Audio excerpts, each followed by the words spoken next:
Welcome, everyone. My name is Laura Woodward-Cavers. I am so happy to welcome you to the New Canaan Library's Art of the Twist, which the library is very happy to be working in collaboration with Elm Street Books.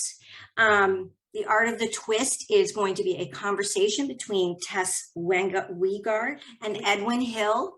They have just written up some books. These are two writers, and they will explain the way of plotting the modern day mystery. I know this is of interest to many of you who are students in the writing classes. I know you were all excited to come to this. So this is going to be a good night for you. But even for readers who do not really pick up the pen to write, this is going to be a fun time for you to just see how it's crafted. What are the elements that are necessary that make the reading experience so wonderful? So we are really happy to have Tessa and Edwin here to give us the secrets. So before I hand the baton over to Eve, who is with Elm Street Books, and I'm sending this over to Eve. Hi, everybody. My name's Eve Tabin, and I'm with Elm Street Books. I want to thank the New Canaan Library for hosting us this evening. And I want to welcome our authors, Tessa and Edwin Hill. New Canaan Library and Elm Street Books are delighted to present The Art of the Twist. Two authors discuss plotting a modern day mystery. Today's thriller and mystery readers are savvier than ever. They've seen it all, from the unreliable narrators of Gone Girl, Fight Club, and Rebecca, to the jaw-dropping plot twists of Shutter Island and Then There Were None. How then do modern mystery writers come up with ingenious plots that not only keep readers engaged, but also keep them guessing? New England-based mystery and thriller authors Tessa Wegert and Edwin Hill will discuss their strategies for developing unpredictable plots in the context of their new novels, Dead Wind and The Secrets We Share, both of which include plenty of surprises. Tessa is a Canadian-born crime fiction writer and the author of the beloved Shannon Merchant novels, the most recent of which is Dead Wind, which received a starred review in Publishers Weekly. Congratulations to you. A former marketing strategist and freelance journalist, Tessa's work has appeared in Forbes, The Huffington Post, The Economist, and The Globe and Mail. Tessa grew up in Quebec and now lives with her husband and children in coastal Connecticut, where she studies martial arts and is co-president of Sisters in Crime Connecticut. Edwin's critically acclaimed crime novels include a standalone thriller and The Secrets We Share, and that is this book right here. And he also 3 novels featuring Hester Thursby. Edwin has been nominated for Edgar and Agatha Awards, featured in Us Magazine, received starred reviews in Publishers Weekly, Booklist, and Library Journal, and was recognized as one of 6 crime writers to watch in Mystery Scene magazine.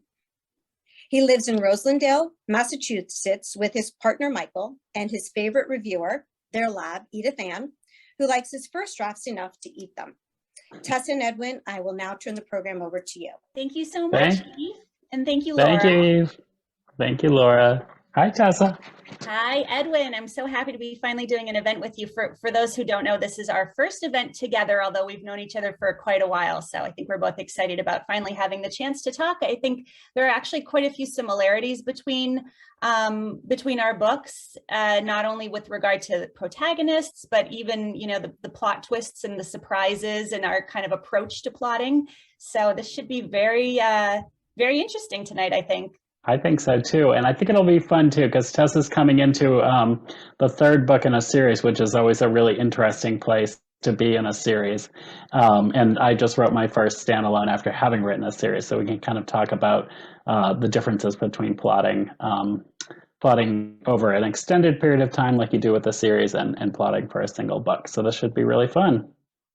Yeah, absolutely. So I just wanted to start by saying I've been thinking a lot about the plot twist and why it's so engaging, right? And why it is that readers look for, I think, increasingly books that have that unexpected, veers off in an unexpected direction. And I mean, I guess I would love to know your thoughts on this, Edwin, but I guess as I think about it, it's human nature to kind of anticipate what's coming next. And stories really feed into that desire that we all have. And really the plot twist kind of throws a wrench in that whole situation, right? And I think that's really satisfying for us to think we know where something's going and then be completely shocked and surprised. Oh, I know I I think love that as a reader. I think so too. And when it all comes together and it feels like it feels organic and yet you are still surprised by it, I think it can be really exciting. I mean, I do think there have been a lot of influences in the last 10 years. We were just before we started the call, we were talking about Gone Girl, which I'm sure many people have read, that has this really terrific twist sort of right in the middle of the book where it just sort of shifts, where you thought you were reading one book and all of a sudden you're reading a completely different book, which is really interesting. I think we're also influenced by visual media where,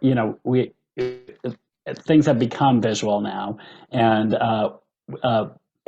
there's so much good TV out there where you have a twist every hour, you have a twist every half hour, and I think that has definitely influenced writing as well.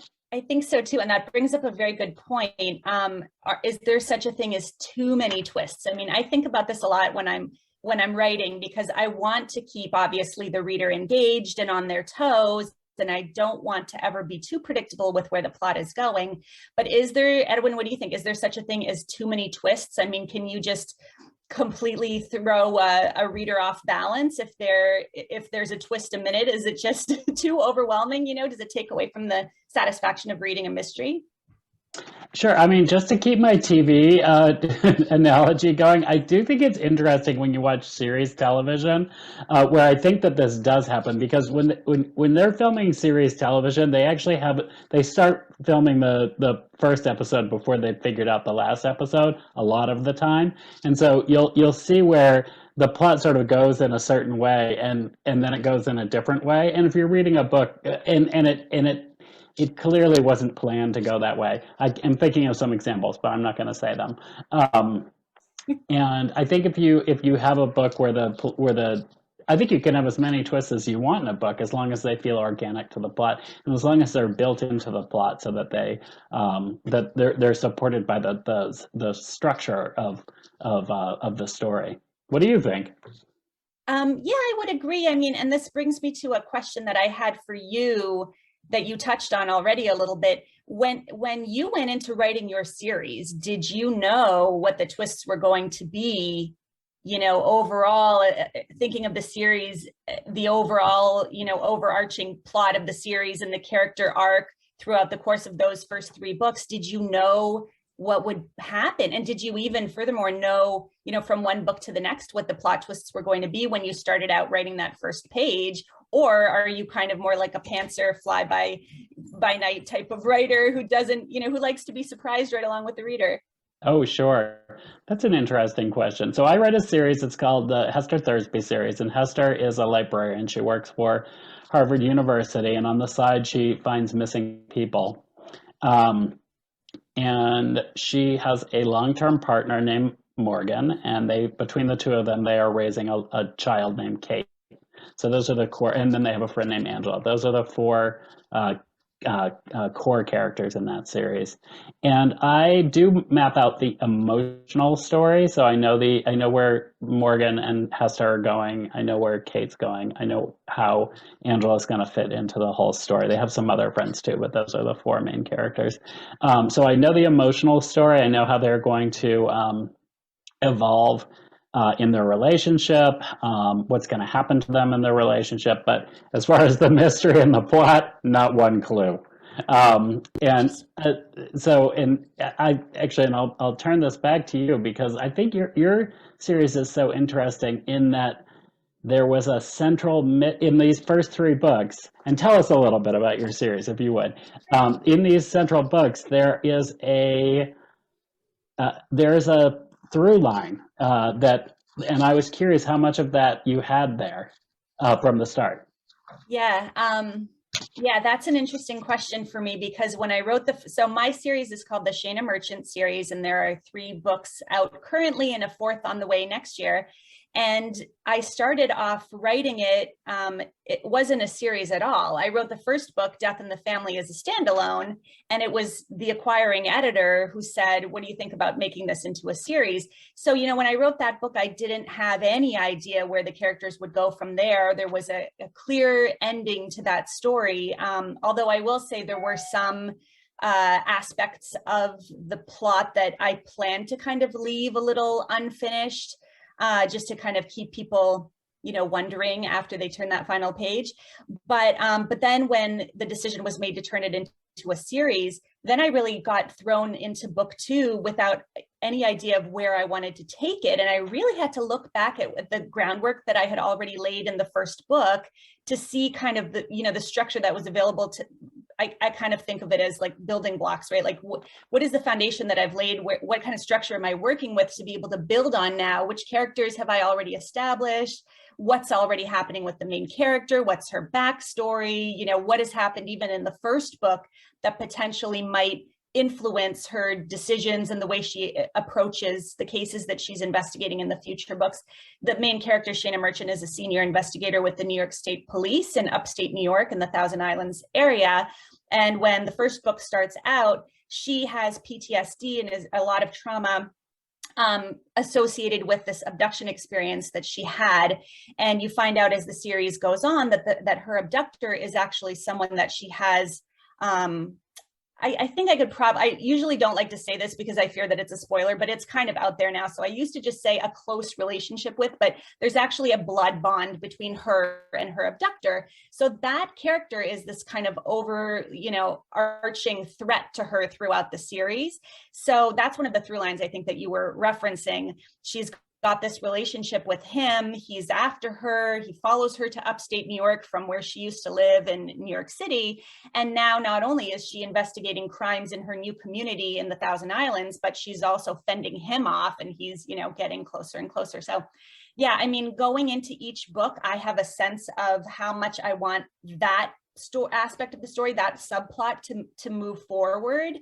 But everything else, I mean, I definitely am a plotter in the sense that I'll outline just a paragraph maybe per chapter so that I have a sense of where I'm going, just so I don't get totally, lost in the woods as I'm writing. Mm-hmm. But I will say that it's very common for me. In fact, it's happened in 2 out of the 4 books that I've written in the series so far, where I'll get 3/4 of the way through and think I decided who the killer is and completely change my mind just based on what's happened to that point. Where, there are situations where I just feel like maybe it's too obvious. And I guess it's a sign that I did something right, that I could choose from among several characters, when I'm trying to determine who the ultimate culprit is. But yeah, I surprise myself sometimes, definitely, which I hope keeps the reader surprised too. Yeah. I've done that one time where I changed the murder, and I actually changed the victim and the murder, and I changed it in that book. I changed it multiple times, so I kept moving from one to another, and finally landed on what was right. So when you started the 4th book in the series, are you starting a sort of a new character arc for the series? A little bit. So there are, again, without too many spoilers, there is an aspect of the story that kind of comes to an end in book 3, which is Dead Wind. But even though that's the case, there are a lot of unresolved issues related to Shayna and her world and her relationships and her job as an investigator that then are going to become the main drivers in the next, however many books there are in the series. And that's an issue I'd be curious to know about your experience with this too. But I don't know if many readers know this, but it's actually pretty rare to go into a series knowing how many books there ultimately will be in the series for writers. I mean, I know I've read, that some authors, I think J.K. Rowling is one of them, had a plan for the 6 books right from the start, had mapped them all out, knew exactly where it was going. But for a lot of authors, you get a 2-book deal, and then the publisher waits to see how they do and the response, and then you hopefully get another 2-book deal, but you never really know. So we kind of just have to, for the most part, roll with the punches and get creative. And that's where I think going back, at least for me, going back to the books that I've previously written for these little nuggets of potential that I can then mine, and expand on in future books becomes really helpful. Oh yeah, I mean that's true for all of us, right? We never know whether we're going to have another contract or not when the contract that we're working on runs out. So I think for my series, I do have another 3 mapped out in my head, as far, again, just for the emotional story there, not the actual plot lines, but I do have those mapped out. I haven't started any of them because I'm working on another standalone book right now, which is taking up all of my mental energy right now. So let's talk a little bit about the twist. Like maybe we could talk about our process and how we incorporate twists and how we fine tune twists into our own novels. So how do you sort of develop? How do you know a twist is right? Yeah, that's a good question. I mean, for me, it's really a gut feeling. I mean, I'm very conscious of what's been done before, because I mean, obviously, in many cases, what's done before has worked very well and been very successful, but I always want to do something that's original too. So if I feel like my plot is going in a direction where it's a little too similar to something that I've seen done before, especially recently, even though, in the context of my own story in that universe, it's going to come out differently. Of course, I am, a little wary of going in that direction. But yeah, I mean, I tend to try to surprise myself. I mean, I'll map things out a little bit, and then I'll just let the story and the characters really dictate where I go next. And it really is very character driven. I mean, I'll write an entire chapter because I think that's what needs to happen. And then I'll read it through and realize that's not really true to what that particular character would do. And, it's almost like the characters are whispering in my ear going, no, that's not my style. It's not, I would totally, go in a different direction, or I wouldn't have done it that way. And then I do end up throwing away entire chapters. It's a bit of it's sad to say, and it's a bit heartbreaking when it happens, but sometimes it's a bit of a trial and error thing, especially if the plot twist that I'm going for is really kind of challenging. It sometimes takes a few tries to get it right. And if I have to throw out an entire chapter and start from scratch because the plot twist that I thought I wanted to include isn't working out or doesn't seem realistic, then I'll do that. I mean, that's the other issue is, we both write for our series. They're kind of mysteries, but like veering a little bit on police procedural. I guess not so much with Hester Thursby because she's not a cop, but there are those elements to it. And definitely I would say The Secrets We Share has a lot in common with a kind of traditional classic police procedural. And so I'm sure we both are coming from the same place where we want the stories to be authentic and to seem realistic. And if, despite the fact that there are serial killers and whatnot and all these interesting backstories, but if it gets a little bit too extravagant, then I try to kind of dial it down because I don't want the reader to just be completely pulled out of that world because it doesn't, feel believable. Mm-hmm. Mm-hmm.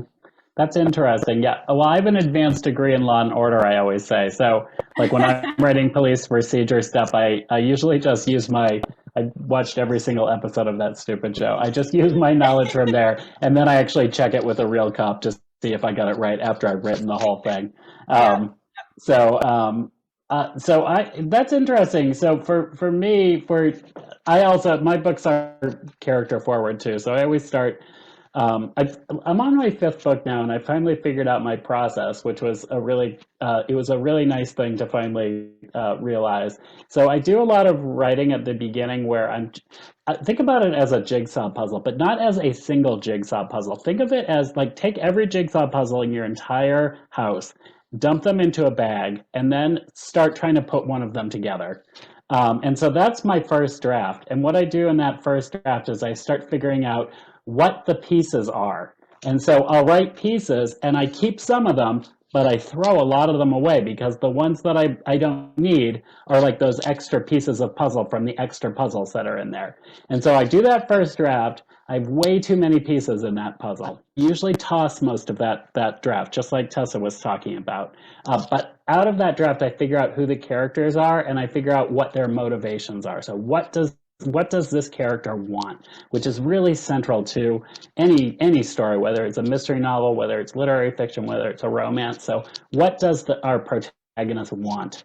I usually have multiple POV characters. I've always had multiple POV characters, so I need to know what each of the POV characters want. So that's the first draft. So then my second draft is when I start figuring out how the pieces fit together. So now I'm throwing out the ones that don't work, and I'm finding the pieces that do work, and I'm starting to piece them together. It's still terrible. The first draft is like no one will ever see it. It's ever Edith Ann who eats it, but it's so terrible no one will ever see it. The second draft is equally terrible, and I have to tell myself that right now because I'm working on the second draft of my current novel right now, and it's awful. It's horrible. The prose is horrible. There's like lots of bad dialogue. It's like everything that you don't want to ever read. But I am kind of figuring out how these pieces fit together. And then my third, probably fourth, probably fifth drafts are where I really start refining and figuring out where we're getting to, which is the twists. And that's where you want to find the areas where you can heighten. Now you've figured out what your characters want. You figured out who your characters are, and now you want to identify the places where you can raise the stakes. You can heighten the tension.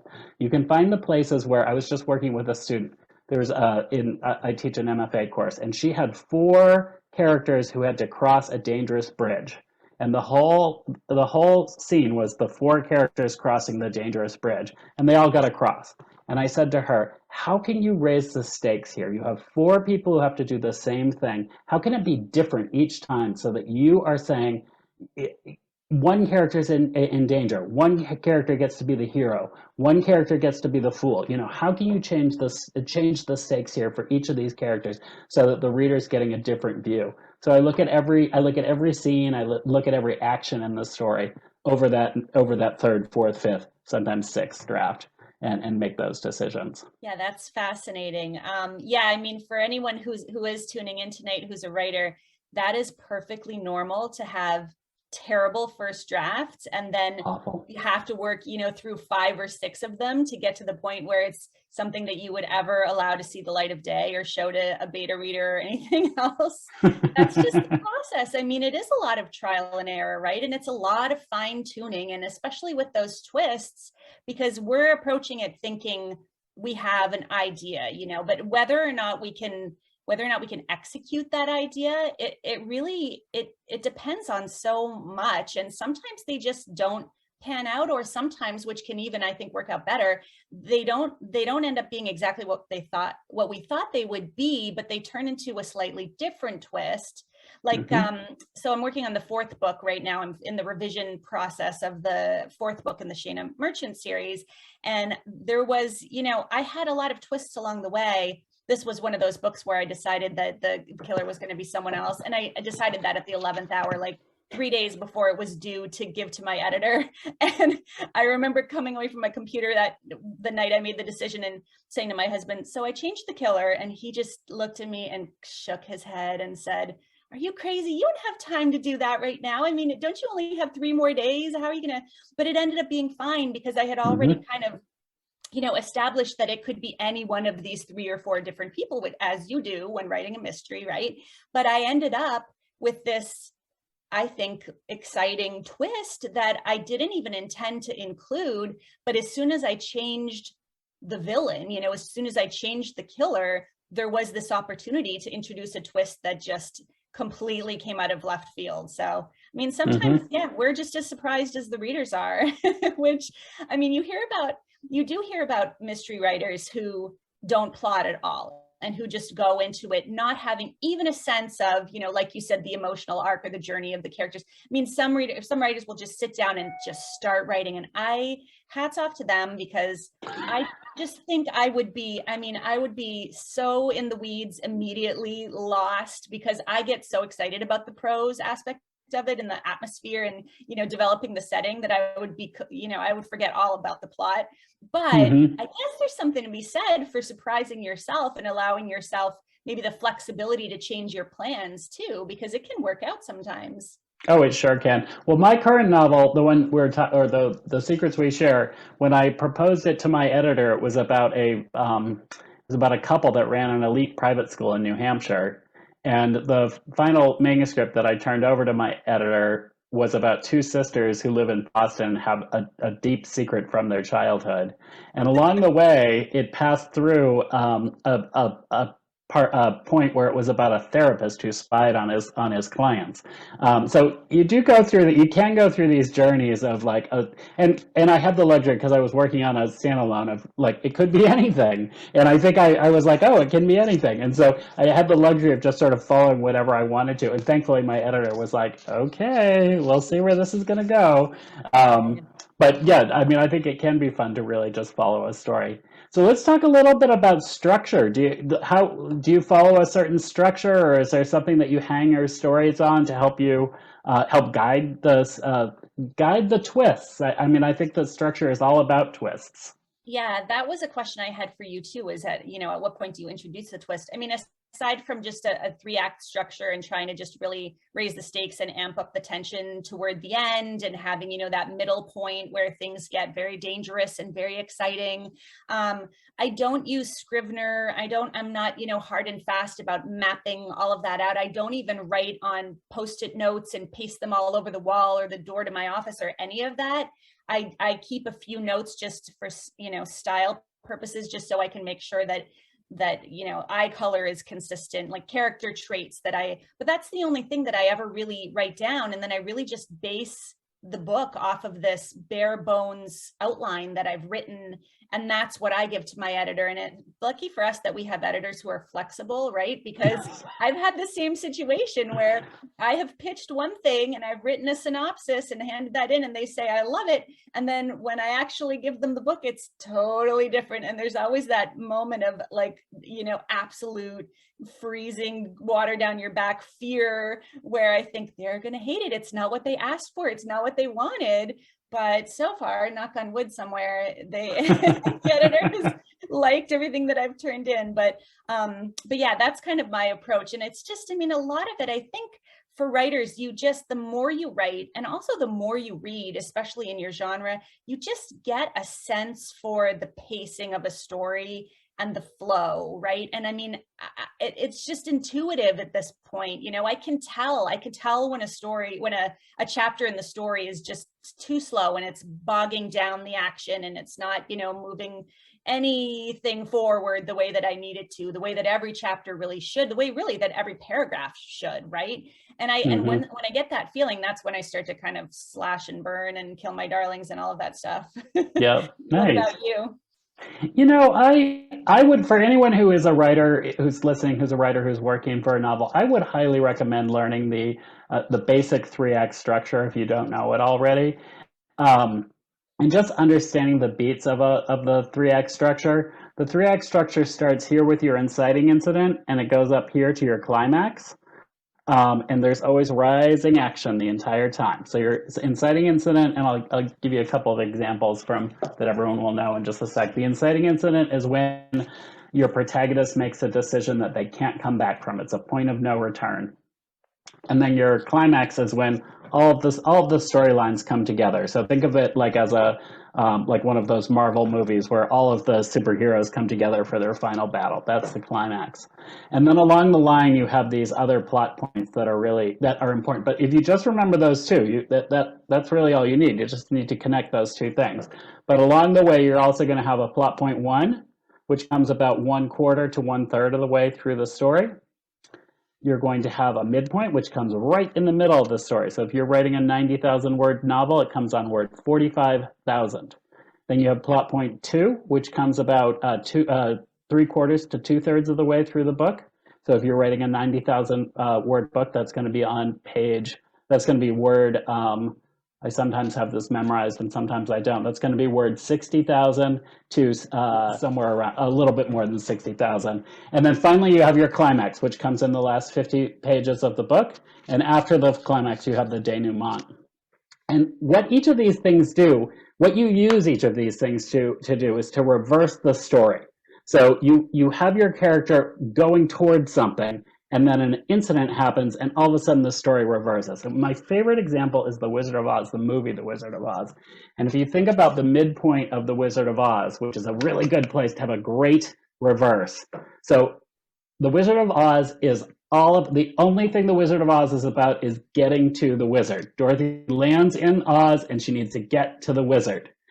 She gets to the wizard in the dead center of the movie, right? And he's not who he claims he is. And now all of a sudden the movie, which was only about getting to the wizard, has this reversal, and now it's about getting to the Wicked Witch of the West, to the most terrible person in the world, who is the most terrible person in the world is the only way Dorothy can get home.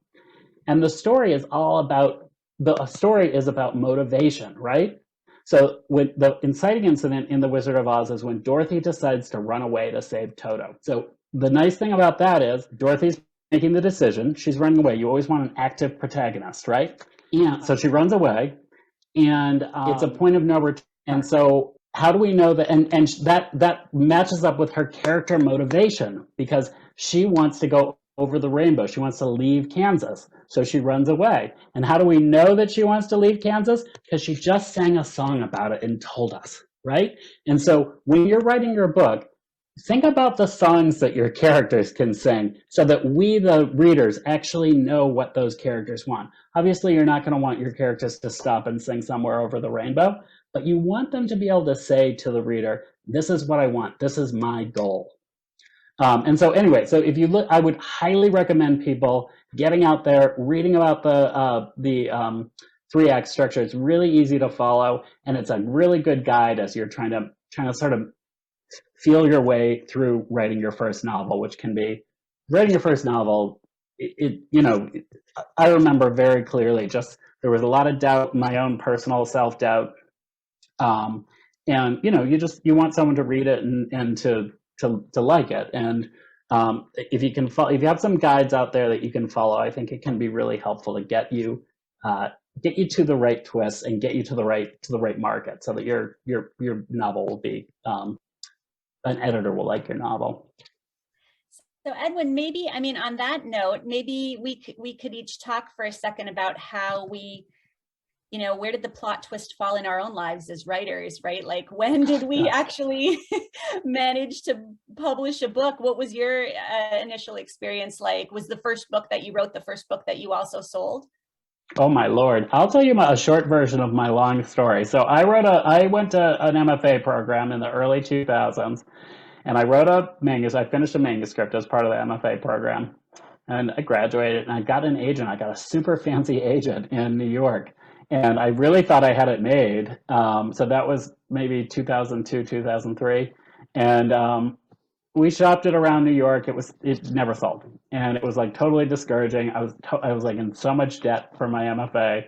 I went and got a job and like turned my back. I was like, I'm never writing anything ever again. So then about 10 years later, I got a new job. This is what happened. I got a new job, and I was like, I've always wanted to try this writing thing. And so I had a month off. I had negotiated a month off in between my old job and my new job. So it was not November, which is the NaNoWriMo month, but I thought I'm going to use the principles of NaNoWriMo and try to write a novel during this month. So I sat down. It was October of 2010. I sat down every day and I wrote a terrible 50,000 word novel. Then I spent about 3 or 4 more years refining it, and that wound up being my first novel. So, I will tell you, with my first novel, I got a fancy New York agent really quickly again, and but he started to sell it. He started selling it around New York, and it didn't sell again. And I thought to myself, "Ugh, am I going to go through this again?"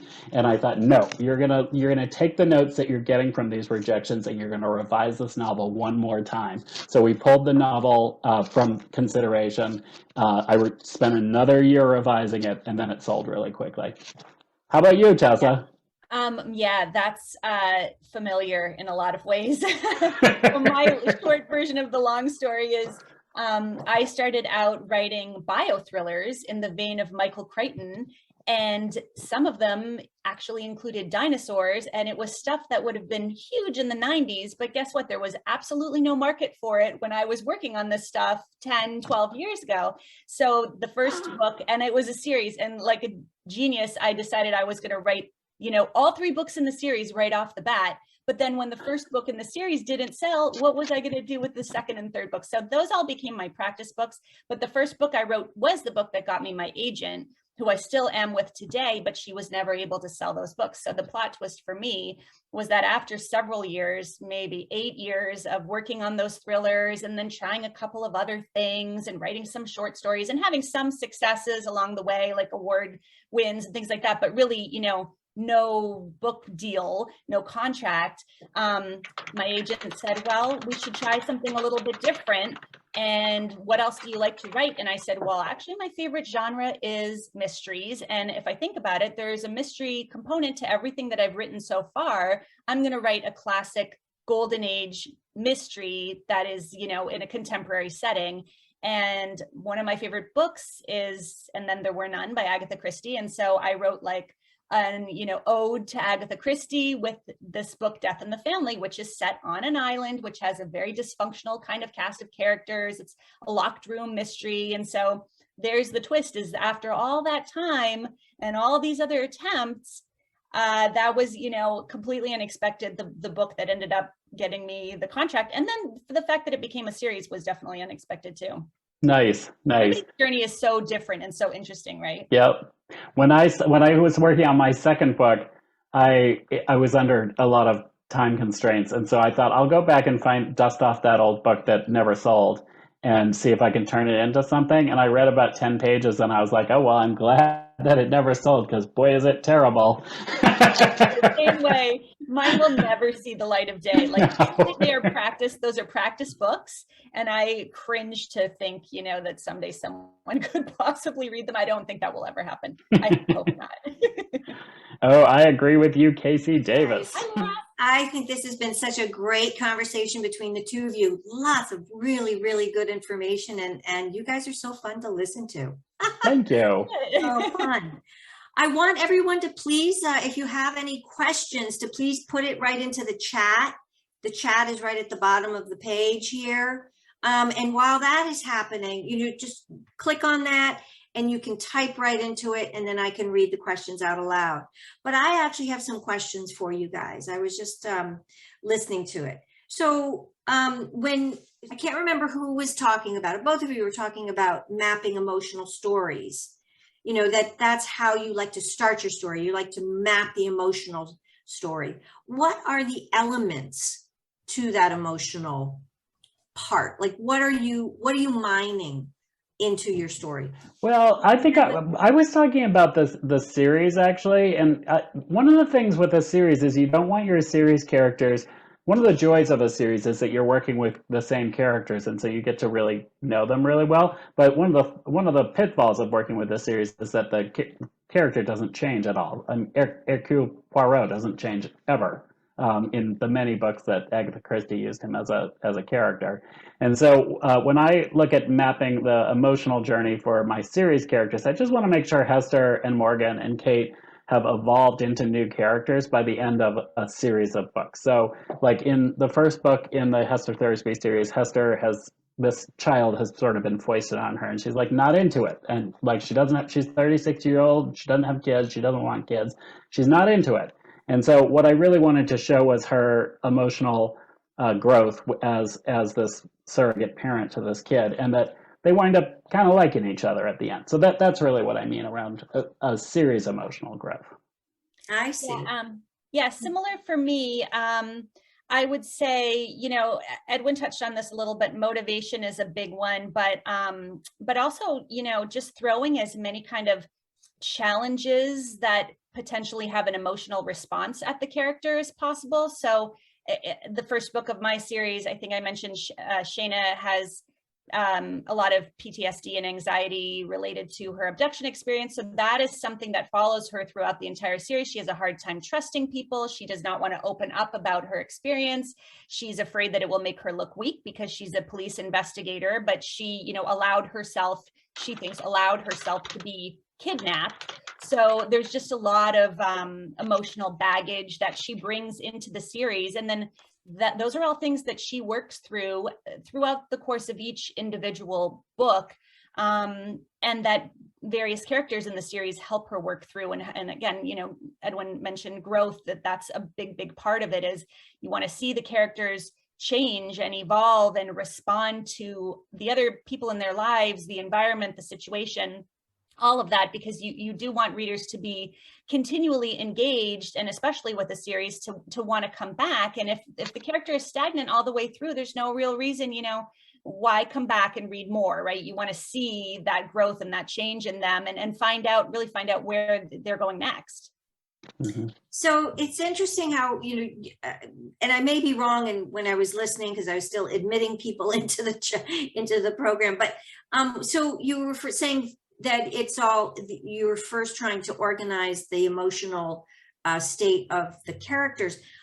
For me, I always thought, and I don't write mystery, but that it was actually the twists that were sort of the sexy thing that would get you started into, like, oh, that would be a really great twist. Now, how am I going to do it? And who's going to get stuck in it? And what's going to be, do you ever start like with the twist, like, or with the, you know, how the mystery gets solved, and then work backwards and figure out, oh, who could be the person that would be, you know, embroiled in all of this? Is that a way you do it as well? Yeah, I'll just say, I mean, I think that is especially true of really high concept novels, right? Like you think about, not to give it away, I won't mention in case people haven't read, but if you think about the book, The Plot, I mean, clearly, you know, there was a concept there that needed to be pursued, and then the characters were probably slotted in to some extent after the fact. It was about that high concept, you know, plot idea. For me, yes, I mean, I don't necessarily always know the twist, but I know the hook, which is I think a little bit different, right? Like I know what it is that is hopefully going to draw readers to the story when they read the copy on the back cover, and also keep them really interested because they know something is coming, right? Like whatever it is. And for a book like A Locked Room Mystery, that's easy. That's the hook. It's a locked room mystery. You already know, everyone knows it's a locked room mystery, but that's what keeps people interested. But then after the fact, I'll go in and decide, you know, who the characters are and why they're in this situation and how they would each individually respond to it. What about you, Edwin? I think you just put that really well. The hook is really important. It's sort of the thing that draws people into the novel. I usually have a lot more twist. This goes back to the puzzle pieces thing that I was talking about. I have way more twists than I could possibly use. And it's really figuring out which ones work. In my current book, there is an object that appears in the first chapter that sort of plays out through the entire novel. And there are lots and lots of objects in the book. Throughout the drafting process, there were lots and lots of objects. And I had as part of the editing process, as part of the writing process, I had to cut away the objects that didn't matter and make sure that this object is a twist, and make sure that object was elevated enough so that readers, even if they didn't notice it, wouldn't feel cheated at the end. Great. If that, I don't want to say any more because it gives away too much.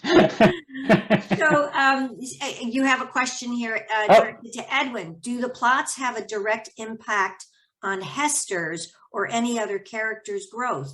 And do you imply that, or is it more overt?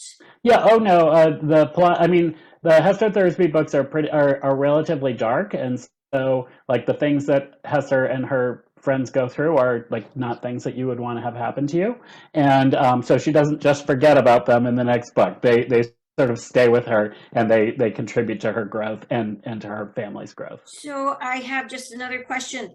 You talk about the you know, the movies and the television series that you watch, and this kind of gets into, do they feed your brain to a point that all of a sudden you find yourself the next day putting all that stuff into your story and you're like, oh no, I can't do that. It's like too inspirational. You've been inspired to do that, or, you know, what is that? Is there a brick wall between your world of your writing world and how you've been influenced by outside forces? You know, when you're writing a book, if you imagine a yardstick, when you're writing a manuscript, you are lucky if you go 1/16 of an inch on a yardstick in a day. I mean, that is like the best day you'll ever have in writing. Whereas you can take in a lot of books and media in a day, a week, a month. And so like you're so narrowly focused when you're writing that it's actually hard to be influenced by anything. It's certainly hard to be influenced by a whole story. And like, frankly, by the time you could be influenced by it, you've seen or read so many other things that you probably have forgotten the thing that had influenced you. I mean, most of my days are like trying to get a piece of dialogue right. Yeah, I would agree. What does happen to me sometimes, which is actually very helpful, is I'll be watching something or reading something and I'll think I know where the story's going and I'm wrong. But the direction that the direction I thought it was going in would make a great story all on its own in a different context, in a different scenario. So sometimes I find that the stories that I write, the books that I write, I mean, I can't say that I could pinpoint, you know, it was that particular book or show or whatever, but I'm sure there's some influence there because you know, as a reader, I got it wrong, or as a viewer, I got it wrong, but there's so much more potential in that totally different direction. And of course, I mean, even you do sometimes get these weird situations where, like with the plot. So the year the plot came out, which I guess was last year, 2021, there was a book that came out that was very similar in concept by David Bell called Kill All Your Darlings. And the fact that these two books came out, I'm sure the authors had a moment where they went, oh no, you know, what is happening? How can this be? The books, you know, published within a couple months of each other or whatever it was. But I mean, give 5 different authors, you know, one scenario, one inspirational concept, and they'll all take it in a totally different direction. So at least there's no concern there of having to, you know, have something too similar to what's already out in the market. Great. Okay, we have Catherine is asking a question to both of you. Talk about setting and how that may or may not be important. Want to go ahead? Okay, sure. Yeah, setting is great question. Setting is very important for me. It often completely inspires the direction that I go in with a story. Like with the first book, which was Locked Room Mystery, I knew I wanted to set it on an island. I knew it needed to be a fairly remote island because I wanted the characters to be in peril in this situation where they didn't have an easy out, where the police couldn't easily get to them. You know, they were really trapped, and I wanted this kind of claustrophobic atmosphere. So, and that's very much the case with the other books in the series and other things that I've written. And often I will start with setting because I'm so interested in the setting. And, you know, setting isn't just you're in the forest or you're in a small town community or something like that. It's also what else might be happening culturally or socially within that area or that region of the world. And all of that can really inspire a story as well. Like with Dead Wind, it's set again in the Thousand Islands of upstate New York, but part of it is set on a wind farm. And when I decided to do that,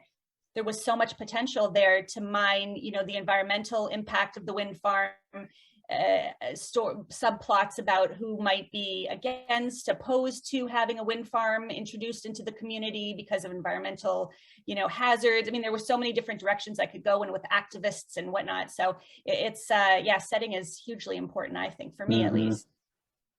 Oh yeah, and all my books so far have been set in New England. One of the great things about New England is that it's relatively small, but you can go from an urban setting to a very, very rural setting, a very dangerous setting, very, very quickly. I mean, like in the matter of an hour, you can go from water to mountains within the matter of an hour. So I, much like Tessa, I actually start with setting. I try to figure out what's important about the setting to that story. one of the reasons this novel that just came out, the one that was supposed to be set in New Hampshire, that setting sort of failed, was because I signed the book in March of 2020, and like I couldn't go to New Hampshire. I couldn't go and do any research. I couldn't go find any schools to base the elite private school on. And so I wound up, for that novel, because it was so hard to research, I set it right in my own neighborhood, because I knew at least I can walk around my own neighborhood and see what's going on here. And actually that wound up, that like saved that novel. If I hadn't made that decision, I don't know what I would have done. But I've used like the Lake District in New Hampshire. I've used Boston. I've used a island off the coast of Maine. I went to Wesleyan, and so I often have many of my characters go to a fictional version of Wesleyan that has a different name that's in Connecticut, but I haven't actually set anything in Connecticut, but that's something I'll do. I have a novel that is partially set in Connecticut that I hope to finish sometime soon. It helps to be familiar. It definitely helps to be familiar with your setting. I had to put down a book that I was working on last year that was set on Long Island because similar reasons. I couldn't get to Long Island as much as I wanted to and needed to, but also when I started writing it, I realized, again, because setting is, so important to establishing what will happen, the plot, the character's motivation, all of that. I just didn't have enough, I think, innate knowledge of that area to make it work. It just felt like such a slog, such a struggle all the way through. So I put it down, and I'm actually working right now on a standalone that is set in Connecticut because I thought, well, look, I can move a lot of these characters and a lot of this same action and subplots to Connecticut, and I know this area very well, and it's just going to speed up the process for me because then I can focus on the aspects of the book that are going to be more of a challenge, right? Because the setting is just it's understood. I can, same as Edwin, I could walk down the street, look and see what that parking lot looks like, check out the water, and it's much easier to incorporate that way if you have immediate access, I think, and a familiarity with the area. Mm-hmm. So I do have one more question, since I don't see anything more in the chat, but you, being the successful writers that you are, I just wonder, you talked about first draft, second draft, third draft. And so how long are these drafts? I mean, when you're doing a first draft, is it the 60,000, 70,000 word full document? Or is it a smaller version that then in the second draft, you've made a little bit larger? I'm trying to give the writers out there just this little hook of, okay, just get 30,000 words together for a first draft. Is that about right, or is that wrong? There are different approach. It depends on who you are as a writer, and so you have to assess who you are as a writer. So a lot of people, writing a very spare 30,000 word document it's more like a large outline of what the ultimate novel will be, is really helpful, because then you can just add things in and you can make things longer. Some people are more like, I usually make things longer and then write longer and then make things shorter. But what I will say to anyone who's writing a novel is all first drafts are terrible. I mean, they're terrible. Just finish it. Because you can't fix something that doesn't exist. And so there can be this, I see this with a lot of my students. A lot of my students will workshop the first 3 chapters of the novel over and over and over and over again. They'll get feedback on those 3 chapters, and then they'll rewrite them again. Get feedback as you're going along, but use that feedback to fuel moving forward. And then return to that feedback when you go back to revise, look at that feedback again, and fix what's broken. There are 2 more questions in the chat. I just thought I might jump on them since we're getting to our 8 o'clock hour.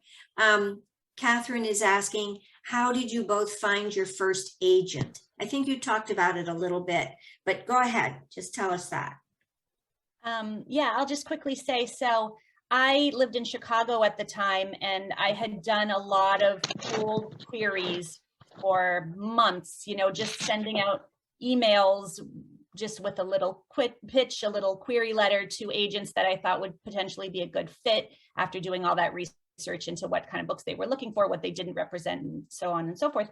And I got nowhere that way. And so there there were some writers conferences in my neighborhood, in my area, and I went to one of those, and I did one of those speed dating scenarios, like a pitch, speed dating thing, where there were a number of agents in the room, and every writer got 3 minutes to pitch, their elevator pitch, basically, of what their book was. And if the agent was interested, then the agent would give a card and say, yes, send me the first 50 pages and I'll take a look. So that worked for me because it was a chance to actually get physically in front of agents for the first time. And so I had 3 agents that asked actually right away for the full manuscript, and all of them were interested, but I got to choose in the end which agent I went with, which was fantastic. But I will say, if you're tuning in from Connecticut or somewhere in this area, Thriller Fest, which is in New York City, which just happened this last weekend, has something called Pitch Wars every year. And that's a great opportunity to go there. I mean, I just came from Thriller Fest. I can't tell you how many authors who are now, on their 2nd and 3rd and 4th books found their agents through Pitch Wars, doing a similar thing, that speed dating kind of concept. So that's a really good opportunity for next year when it happens again in June or July. Yep. Similar, we have a conference up here in Boston called the Muse in the Marketplace, which is another great place to find agents. There you do, it's not quite speed dating. You meet with an agent, I think for like 2 or 5 minutes or something like that. And you do have to pay for each one. So I met with someone and it was not a love connection, but the person I had wanted to meet was full, like his dance card was full. So I stalked him until I found him outside smoking a cigarette, and I just walked up and started chatting with him. And it worked out. I mean, he was kind enough to actually let me speak to him. So that's my current agent. My first agent I found, I found through querying, which was very different back then because you did it all through the mail, not through email. And the last question of the night actually is a nice way to end it. So for both of you, do you have a favorite mystery book? And if you do, why is it your favorite?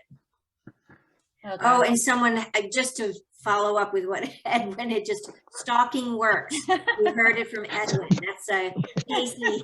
Oh no, Edwin, the agents are going to be coming for you. That's funny. Don't do what I did.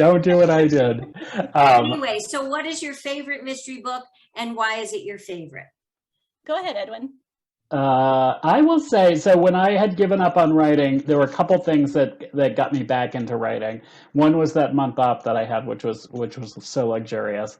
The other thing was I read a book by Kate Atkinson called Case Histories, which is the first in the Jackson Brody series, which is a terrific, very literary mystery series.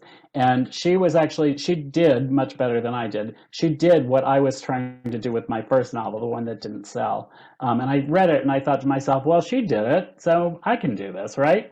And it just took reading something that was, close to what I was trying to do to kind of give me a kick in the pants and to get me start writing again. Tessa?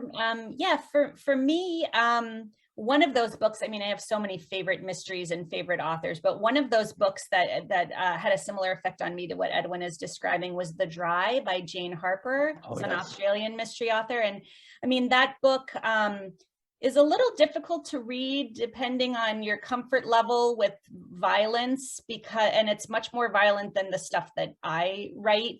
Although a lot of the violence happens kind of behind the scenes, but the way that she approached the reveal in that book, and I guess the twist itself, really felt so fresh to me. And now I don't want to say exactly what it is. I think anyone who reads it will spot it, but I don't want to give it away because it will take away from the absolutely wonderful experience of reading it for yourselves. But I think a lot of other people have done it since, but I don't know that, the way that she handled it and managed it was just so kind of masterful and with so much finesse. So that's a book that sometimes I have gone back to and even just read a couple of chapters of and just, used almost as a guide to see how did she actually pull this off, because I was very surprised by the ending of that book. And, we are all mystery and thriller readers and we've seen a lot of stuff and I still was very surprised. And I love that that will book. be it. Thank you both very, very much for having, for being here with us. And Eve, I'm going to toss this on to you because this is your two great writers. Thank you. I just want to thank you, Laura, for organizing all this and making this happen. And thank you, Tessa and Edwin, for this wonderful conversation this evening. And I want to thank all of our participants this evening for joining us. And you can certainly, if you're in the area, get your books at Elm Street Books. And you can certainly, even if you're not in the area, you can get them on, order them from our website, and we would be delighted to send them to you. Thank you so much for tuning in, everyone. And thank you, Eve and Laura. This was really fun. Thank you both. This was awesome. Thank you, everyone, for coming. Everyone have a very good night. Have a great night. Bye.